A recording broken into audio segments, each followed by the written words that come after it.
Okay.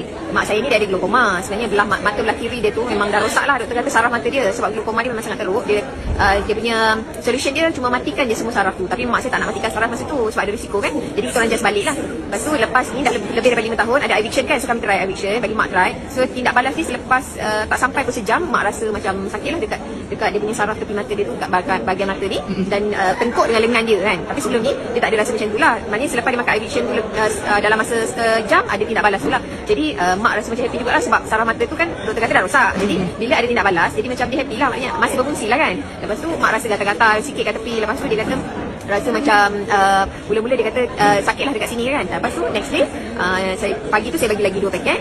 Bagi makan juga. Kemudian dia dah kurang lah rasa sakit dekat sini ni, cuma gatal-gatal je dia rasa gatal. Tapi kita sangat happy lah sebab dia doktor kata kan saraf dia dah semua rosak kan. Jadi memang mak tak nampak lagi. Cuma dia kata rasa macam belah kanan dia tu yang mata dia elok belah kanan, dia lebih cerah, dia terang sikit mata belah kanan dia. Alhamdulillah. Kalau tak mata belah kanan tu dia nak ikut dah belah kiri yang rosak tu. Tapi dia dah makin terang dia kata. Lepas tapi dia kata mata dia yang belah kanan tu masih lagi okey, tapi saya sendirilah tengok dia punya mata dia kurang merah lah. Dia maknanya ada jalur yang dia kalau tak mata dia nampak kuning-kuning, dia nampak lebih cerah lah mata mak lah.